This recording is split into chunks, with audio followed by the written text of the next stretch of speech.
धर्मजात समान भावम् आर्यं तमीशमजरा संभावये मनसि शङ्करमं विद्धि सिंहारे चापि यस्या जगदमखिलं क्रीडनं या पराख्या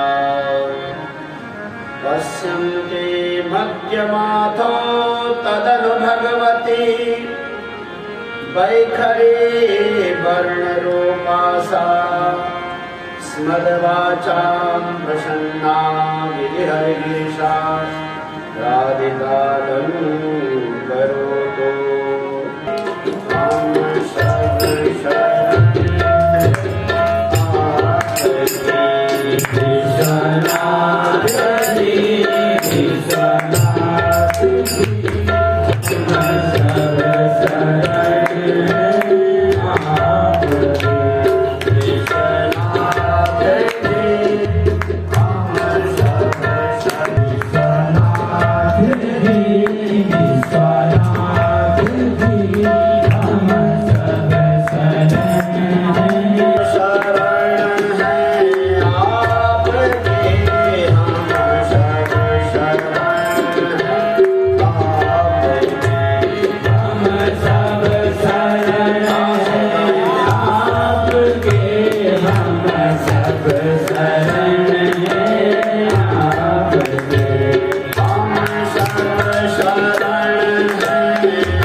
गंगा मैया की जय, यमुना मैया की जय, केदारनाथ भगवान की जय, भद्र विशाल भगवान की जय। ओम नमः पार्वती पतये हर हर महादेव।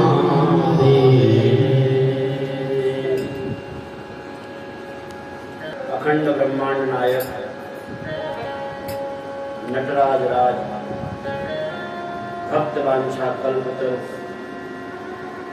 अकरुणा करुणालय भगवान सांब सदाशिव काशी विश्वनाथ भगवान काशी विश्वनाथ की वांगमयी मूर्ति श्री शिव महापुराण मां अन्नपूर्णा उज्ज्वला देवी आत्मज्ञानेश्वर भगवान के चरणों में वंदन करते हुए समस्त आवाहित देवी देवताओं को प्रणाम करते हुए उनके चरणों में भूरि भूरि नमन करते हुए यहाँ पर विराजमान भगवान शिव की ज्ञानमयी मूर्ति संत चरणों में प्रणाम करते हुए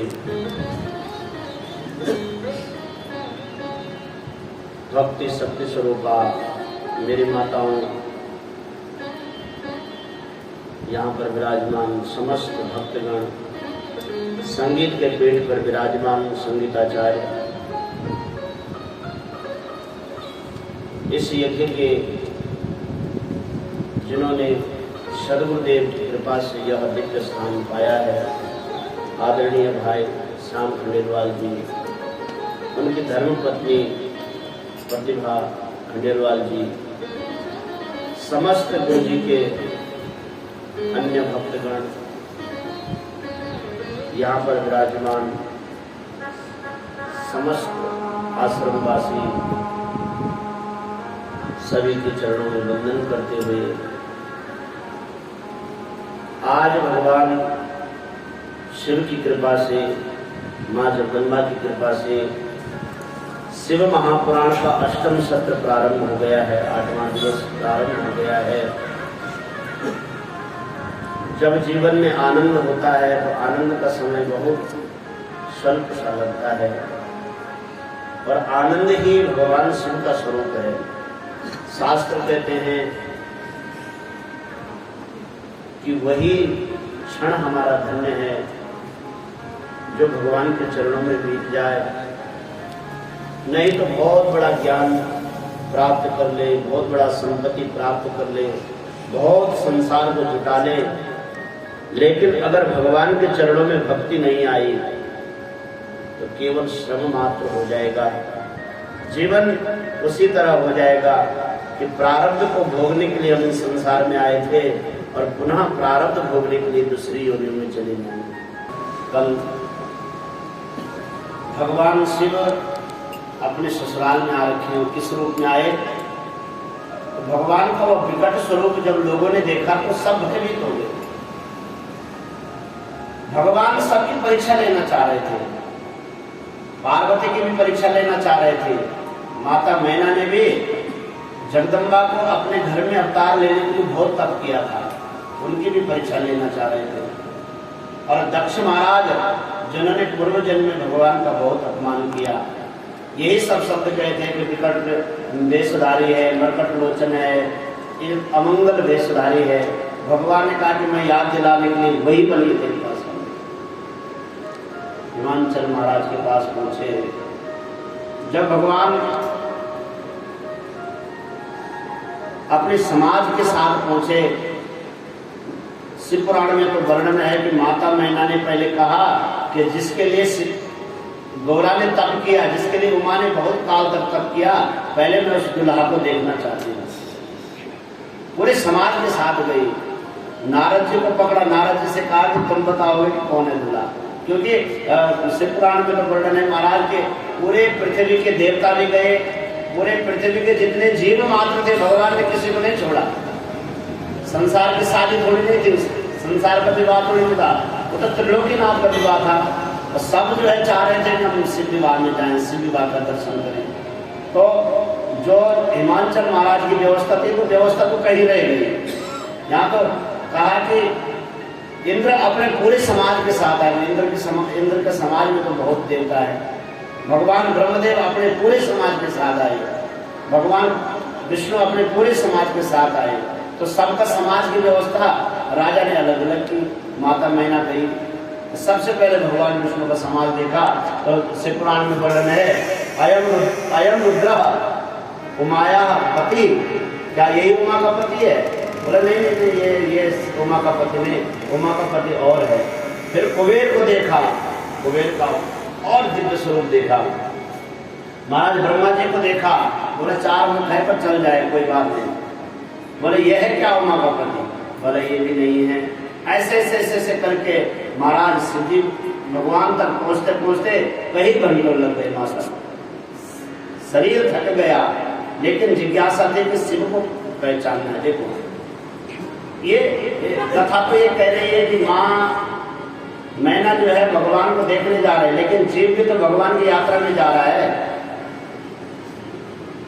साधन कौन है? संसार है। साध्य कौन है? शिव है। अगर देखो ये जो मार्ग में मिल रहे अन्य देवता बहुत सुंदर है।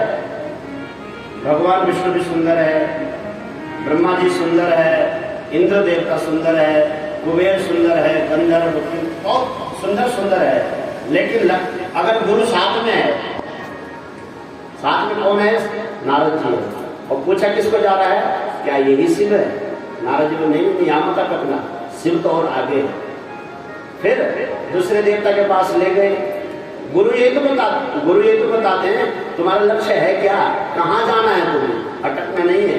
ये सब संसार के साधन है। नारद जी बोल रहे कि नहीं यहाँ मत अटकना, और शिव तो और आगे ले गए माता को। और जब भगवान शिव के पास देखा तो विकट रूप रुद्र ही जब देखा, रुद्र का तो विकट रूप था, मुंडों की माला गले में, बड़ा विकट रूप था। भगवान परीक्षा ले रहे थे। माँ ने कहा कि ये उमा का पति है, इसके लिए उमा ने तपस्या की। माँ तो भयंकर घबरा गई। कहते हैं कि माता मैना तुरंत उसी समय मूर्छित हो गई। इतना जब हमारे आशा जो है बहुत तीव्र होती है तो आशा के अनुसार हमें फल की प्राप्ति नहीं होती। अगर विपरीत स्थिति भगवान दिखा देते हैं तो व्यक्ति मूर्छित हो जाता है। माता मैना मूर्छित हो गई। बोले ऐसे पागल को जो संसार का सारा जितना भी भयभीत करने वाली वस्तु है सब साथ में ला रखा है, इसको मैं अपनी कोमल सी राजकुमारी उमा को दूंगी। माता ने कहा मैं इसे चाहे जंगल में डाल दूंगी। दास्याम नस्य गरम तीव्रम कोपे क्षेत्यामिवा ध्रुवम क्षेत्यामि कालिमथवा शस्त्रास्त्रे भूरिखंडश। माँ कह रही है कि दास्याम में असीम तीव्र गरम, मैं इसे जहर दे दूंगी, मार दूंगी, पर ऐसे पागलों को अपनी पुत्री को नहीं दूंगी। कोपे क्षेत्यामिवा ध्रुवम, मैं इसको कुएं में डाल दूंगी, लेकिन ऐसे पति को अपनी पुत्री नहीं दूंगी। क्षेत्यामि कालिमथवा शस्त्रास्त्रे भूरिखंडश, मैं अपनी पुत्री को अपने हाथ से मार दूंगी, लेकिन इसको मैं अपनी पुत्री नहीं दूंगी। निमज्जय सेवा सिंधो स्वसुताम पार्वती खलो नदास्ये संभवे कन्याम दुर्गाम विकट गोपिणी। इस सबका कल्याण करने वाली दुर्गा है, और इस विकट रूपधारी शिव को मैं इसे नहीं दूंगी। नदास्ये संभवे कन्याम, मैं अपनी कन्या को इसको नहीं दूंगी। ये तो पागल के तैसे वेश बना करके आ रखा है, और साथ में जमात भी पागलों की ला रखा है। शास्त्र कहता है, देखो ये तो भगवान शंकर है ना, शंकर के अंदर संसार में जितने भी अवगुण है वो सब सद्गुण बन जाते हैं, क्योंकि सबने जो है भगवान के पास जाकर के पवित्र होने का वरदान मांगा। लेकिन संसार में एक नियम है कि जैसा जिस व्यक्ति का साथी होता है उस व्यक्ति का वैसा ही स्वभाव बन जाता है। संग का प्रभाव हमारे काल पड़ जाता है। किसी जुआरे के साथ 10 दिन रहो, धीरे धीरे जुआ खेलने की आदत बन जाएगी। और मैं छात्रों से, विद्यार्थियों से निवेदन करता हूँ कि आजकल मोबाइल पे भी जो है ये गेम चल रहे हैं, जुआ भी गेम चल रहे हैं, इतना बर्बाद हो जाते हैं बच्चे कि आंखों में चश्मे लग गए बहुत कम समय में। शास्त्र ये कहता है कि आपके जो चश्मे लग जा रहे हैं टाइम से, अगर भाग्यवश लग गए तो ठीक है, लेकिन अंधेरे में अगर आप मोबाइल के गेम को देखते हैं, गेम खेलते हैं, उसमें डूब जाते हैं। अब एक लखनऊ की घटना है, वैसे लौकिक बातें कथा मंत्र से अच्छी नहीं लगती, लेकिन उदाहरण के लिए हम इस बात को ले सकते हैं। उदाहरण के लिए हम आपको बता रहे हैं, लखनऊ की बात है कि एक बालक जो है गेम खेलता था, उसमें अखबार में आ रखा था, और महाराज उसकी माँ ने उसको रोका। एक दिन रोका तो उसे थोड़ा क्रोध आया, दूसरे दिन रोका तो क्रोध आया, और तीसरे दिन उसी घर में बंदूक रखी थी, अपनी माँ को गोली मारी, और उसके बाद उसको फ्रीज में बंद कर दिया 3 दिन तक। उसकी छोटी बहन थी, बहुत डरी हुई थी। किसी ढंग से पता लगा, महाराज तब लगा कारण क्या था, केवल मोबाइल को चलाने के लिए मना किया था। संग का इतना प्रभाव है। हमारे सदगुरुदेव भगवान कहते हैं संग एक तो सत्संग संग हो, अगर सत्शास्त्रों का संग हो, महापुरुषों का संग हो तब तो ठीक है, लेकिन संग अगर आसक्ति बन जाए, अगर हमारा संग संतों से हो गया तब तो जीवन बन जाएगा। संग अगर भगवान के प्रति रहा तब तो जीवन सुधर जाएगा, और संग अगर संसार का बना, संग मैंने आसक्ति, व्यक्ति की कहीं न कहीं आसक्ति हो जाती है। इसलिए शास्त्र कहते हैं, शिव पुराण में वर्णन है कि एक नियम ऐसा जीवन भर अपनाओ, एक नियम अपना, बदलना नहीं चाहिए नियम। अगर आप भगवान शिव का पूजन का नियम लेते हो कि मैं 1 घंटे भगवान शिव की आराधना करूं, तो 1 घंटा अगर आप 10 मिनट ही लो, और 10 मिनट से कम नहीं होना चाहिए, क्षरण नहीं होना चाहिए, उसका विस्तार होना चाहिए। 1 मिनट से आप 1 घंटा ले जा सकते हो, 10 मिनट से 1 घंटा, लेकिन कम नहीं है। बहुत दिव्य कथा, बहुत प्रभावोत्पाद कथा है। इसमें शिव महापुराण में चंड नामक एक भील की कथा है। एक चंड नामक का भील था, उसका नियम था कि वह भगवान शिव की पूजा करता था। उसे एक संत ने बताया था कि भगवान शिव को भस्म चढ़ाना, अगर चिता भस्म अगर कहीं मिले उसको चढ़ा देना। उसने संत की बात मान ली, और वो नित्य जो है कहीं न कहीं चिता भस्म ला करके भगवान शिव को चढ़ाता था। बहुत समय बीत गया, गृहस्थ जीवन सुंदर चल रहा था। गृहस्थ का तो धर्म ही है, बोले आश्रम 4 आश्रम है ना, गृहस्थाश्रम, ब्रह्मचर्य, वानप्रस्थ, संन्यास, 4 आश्रम। बोले चारों आश्रमों में अगर गृहस्थ आश्रम में धर्म का पालन हो रहा है तो धर्म गृहस्थाश्रम। बोले क्या क्या है उसके नियम, कुछ कुछ गृहस्थ आश्रम के नियम है, उसका पालन करना चाहिए। बोले सानंदम सदनम सुता सुदया कांता प्रिया लावणी स्वेच्छा पूर्ति धनम स्वयोषतिरति स्वाज्ञा परा सेवका आतिथ्यम शिव पूजनम प्रतिदिनम मिष्टान्नपानं तथा साधु संगमुपासते च सततम धन्यो गृहस्थाश्रम। बोले गृहस्थाश्रम में से धन्य है, लेकिन ये शर्त है, अन्य शर्तों के अलावा कहा सानंदम सदनम। अपने जिस भवन में आप रहते हैं, चाहे वो छोटी झोपड़ी हो चाहे बहुत बड़ा भवन हो, उसको पर्याप्त मान करके जीवन आनंद पूर्वक रहो, तृष्णा मत लाओ जीवन में। दूसरे का भवन देख करके अपने छोटे भवन में रह करके दुखी मत रहो। सानंदम सदनम सुता सुदया, और अपने संतति को सुधी सुंदर बुद्धि भरते सदनम सुता सुदया कांता प्रियालापिनी। और धर्म पत्नी के लिए नियम दे रखा है, उसे प्रिय बोलने की आदत बनाना चाहिए। मृदुवाणी सुंदर स्वभाव सभी गुणों की खान है, प्रेम की गंगा भई जहाँ पर वह घर स्वर्ग समान है। बात लोग माने। मृदुवाणी सुंदर स्वभाव सभी गुणों की खान है, प्रेम की गंगा भई जहाँ पर वह घर स्वर्ग समान है, प्रेम की गंगा भई जहाँ पर वह घर हो आश्रम हो जहाँ भी आप रहे, एक दूसरे का ख्याल रखने लग जाओ। ये ध्यान रखो कि हमसे किसी को कष्ट न हो। अगर ये भाव बन गया, चाहे आप आश्रम में रहो, घर में रहो, कहीं भी रहो, प्रेम अगर है तो वह घर, वह आश्रम, वह स्थान स्वर्ग के समान हो जाता है। वहाँ फिर आप वर्षों रहो, सालों रहो, पता नहीं चले कब जीवन निकल गया। लेकिन अगर खटपट अगर बैरी, अगर बगल कमरा वाला महात्मा बैरी बन गया तो बड़ा समय कटना कठिन हो जाता है। बगल वाला भाई जो है दिक्कत करने लग गया। भाइयों में अगर प्रेम है तो घर इतना आनंदमय हो जाता है। ये बड़ी बातें हैं। सानंदम सदनम सुता सुदया कांता प्रिया लावणी स्वेच्छा पूर्ति धनम। बस इतनी इच्छा रखो कि जितना, अब देखो ये शास्त्र ये तो कहता है कि स्वेच्छा पूर्ति धनम, धन इतना होना चाहिए कि जितनी हमारी इच्छा हो, लेकिन इच्छा कभी पूर्ति नहीं होती। गुरुदेव भगवान कहते हैं ना कि मनुष्य के पास ऐसा खपड़ा दे रखा है भगवान को कभी भरने वाला नहीं है।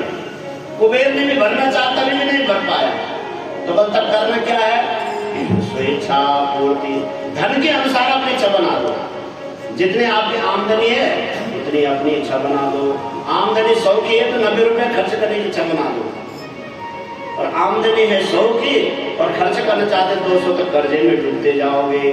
अनऋणीचा अप्रकाशिता, संसार में सबसे बड़ा दुखी हुआ है जिसके ऊपर कर्ज है, शास्त्र कहता है। तो बोला स्वेच्छा पूर्ति धनम स्वयोषति रति, रति प्रेम, अपने ही परिवार में अपने परिवारजनों से प्रेम रखो। मतलब स्वयोषति, अपने ही धर्म पत्नी के प्रति प्रेम भाव का भाव रखो। स्वेच्छा पूर्ति स्वयोषति रति स्वाज्ञा परा सेवका, आप सेवकों को आज्ञा परक बना दीजिए। आपके जो सेवक है ऐसे आज्ञा मत दो उनको जो उनको तकलीफ मिले। आतिथ्यम शिव पूजनम प्रतिदिनम, घर में आतिथ्य हो रहा है, भगवान शिव का पूजन हो रहा है, किसी न किसी प्रकार से संत का आगमन हो रहा है। आतिथ्यम शिव पूजनम प्रतिदिनम मिष्टान पानम तथा। अब देखो यहाँ पर भोजन में भी कहा कि भोजन माधुरी युक्त होना चाहिए, तीक्ष्ण भोजन, गंदा भोजन नहीं होना चाहिए। मीठे का मतलब ये नहीं कि मिठाई मीठा खाओ, ये कह रहे हैं कि माधुर्य पूर्ण भोजन करो, जिस भोजन को करने से आपकी मति जो है सात्विक बने। जैसा हम अन्न खाते हैं वैसे ही हमारी मन की वृत्ति बनती है। गंदी चीज खाएंगे तो गंदा ही मन बनेगा, उससे गंदे ही काम होंगे। इसलिए शास्त्र कहता है भगवान ने इतनी सुंदर सुंदर वस्तु इस संसार में बना रखी है, गंदी वस्तु खाने की आवश्यकता ही नहीं है। धीरे धीरे ये मन की वृत्ति को बनाना पड़ेगा, और जिस दिन आप मन से स्वीकार देंगे उस दिन अपने ही घर के भोजन से आपको आनंद आने लगेगा। स्वेच्छा पूर्त धनम स्वयोषति रति स्वाज्ञा परा सेवका आतिथ्यम शिव पूजनम प्रतिदिनम मिष्टान पान तथा। और लास्ट जो शर्त लगाए आश्रम को अपने घर को धन्य करने की, वो बोला साधु संगम उपाससेत सततम धन्यो गिरस्थाश्रम। साधु का संग जरूर होना चाहिए जीवन में, कोई न कोई संत हमारे जीवन में होना चाहिए। संत जो है जुक्ति से मुक्ति का मार्ग बताता है, संतों के पास जुक्ति होती है, अनुभव होता है। और छोटी छोटी कई कथाएं हैं, जब कोई फंस जाता था तो साधु ही उसको जो है रास्ता बताता था, उसकी निवृत्ति का। साधु संगम उपासते सततम धन्यो गिरस्थाश्रम। तो बोले महाराज ये भील जो है बहुत आनंद से अपने घर गृहस्थी का जीवन बिता रहा था। पर क्यों बिता रहा था? कि साधु संग था, साधु का उपदेश माना, भगवान को नित्य कहीं से न कहीं चिता का भस्म लगा करके चढ़ाता था। एक दिन भगवान शिव ने परीक्षा ली। अब देखो जब साधना के पथ में कठिनाई आए तो समझ लो हमें साधना का फल मिलने वाला है, उस समय दृढ़ हो जाओ। इस शास्त्र कह रहे हैं महाराज इसने पूरे नगर में, पूरे जहां जहां ये जाता था कहीं भी इसे रात नहीं मिली, क्योंकि बरसात इतनी हुई कि सारी रात रह गई। दिन भर घूमा, सायंकाल को घर में आकर के बैठ गया, बहुत उदास हो गया। आज मेरी पूजा छूट जाएगी, आज मेरा नियम छूट जाएगा। इसकी धर्मपत्नी बहुत पुण्यवान थी। उसने कहा कि आप इतने परेशान क्यों है, आप इतने दुखी क्यों है, कि क्या करें देवी, आज मन का जो मेरा कर्म था आज छूट जाएगा। गलत छूट जाएगा तो क्या होगा, आज नहीं मिली तो कल आप ला करके चढ़ा देना। अरे भगवान तुम्हारे रात को भूखे तोड़ने, तुमने इतना पश्चाताप कर दिया, बहुत है। पत्नी ने बहुत समझाया, बोला नहीं देवी मेरा तो कर्ण था कि जब तक भगवान शिव की पूजा न कर लो तब तक मैं भोजन नहीं करूंगा। वर्णन है महाराज ये परम साध्वी पतिव्रता नारी। इसने कहा अच्छा तुम्हें इतनी जरूरत है, रात की कितनी जरूरत है तुम्हें, चिता भस्म की कितनी जरूरत है, अच्छा चिंता मत करो मैं तुम्हारा नियम टूटने नहीं दूंगी। उसने सारी झोपड़ी का सारा सामान ला करके पीपल के वृक्ष के नीचे रख दिया। वो देख रहा है, बोले देवी तुम क्या कर रही हो? बोले जब आप कह रहे हैं कि तुम्हें चिता भस्म चाहिए तो मैं तुम्हारी व्यवस्था करूंगा, आप जाओ तुरंत नदी में स्नान करके आओ, मैं तुम्हारे भस्म की व्यवस्था करती हूँ। वो महाराज गदगद होकर के रोने लग गए कि देवी ये क्या कर रहे हैं, समझ में नहीं आ रहा। और आप एक बात समझो कि आप स्नान करके आओ, बाकी मैं समझ रही हूँ। वर्णन है महाराज शिव पुराण में, उसने भगवान शिव से प्रार्थना की। चार दो श्लोक बोले उसको, बहुत बढ़िया। उसने भील की पत्नी ने भगवान शिव से प्रार्थना की कि हे प्रभु यह शरीर तो बहुत नश्वर है और हमने सुना है कि यह शरीर तभी पवित्र होता है जब आपका सानिध्य प्राप्त होता है, लेकिन मैं आपके लिए अपने इस पांच भौतिक शरीर को प्रदान कर रही हूँ, लेकिन मेरे पति को आप ऐसी मति दो कि वह स्वीकृति दे दे, क्योंकि अगर पति स्वीकृति नहीं दे देगा तो आत्महत्या हो जाएगी और आत्महत्या का पाप मैं नहीं लेना चाहती। उसका पति स्नान करके आया, सारा सामान बाहर लाया, वो कुटिया के अंदर चले गई। बोले देवी तुम बोल रहे थे कि रात की व्यवस्था मैं कर रही हूँ, कहाँ है? बल मैं कर रही हूँ लेकिन आपकी आज्ञा चाहिए। बल क्या आज्ञा दो? कि मैं अपने शरीर को जला रही हूँ, इस शरीर के भस्म से आप अपनी पूजा पूरी करो। उसने कहा जैसे तुम्हारी मर्जी देवी। उसने ये बात कही, उसने स्तुति की भगवान की। वांछा पिनाहम सर्वधनाधिपत्यम न स्वर्ग भूमि मचलाम न पदम विधातो भूयो भवामि यदि जन्मनि नाथ नित्यम त्वदपाद पंकज सन्न करंद भृंगी। हे नाथ मैं ये शरीर आपको समर्पित कर रही हूँ।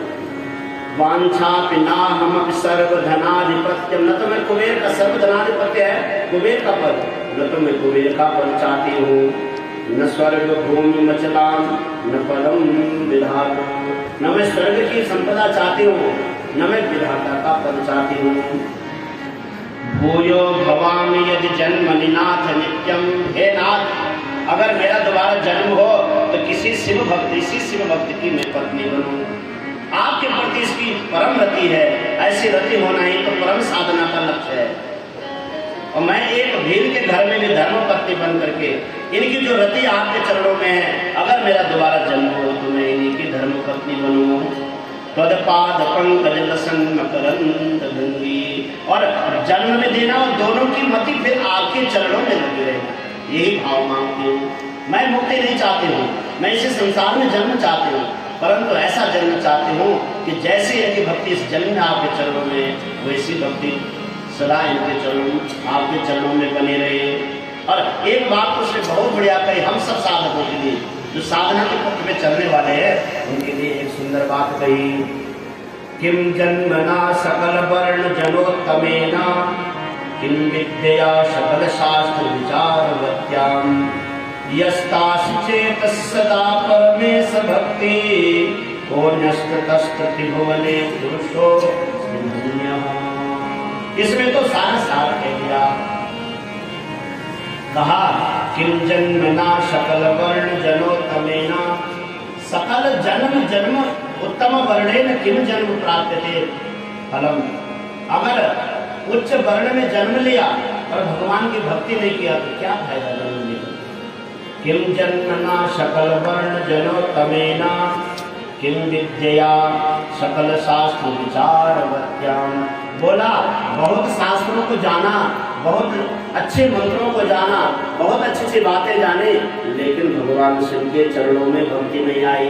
तो ऐसी जानकारी से क्या फायदा। जानते रहोगे लेकिन संसार के जो विकार है वो आपको लूटते रहेंगे, तो ऐसी जानकारी से क्या फायदा।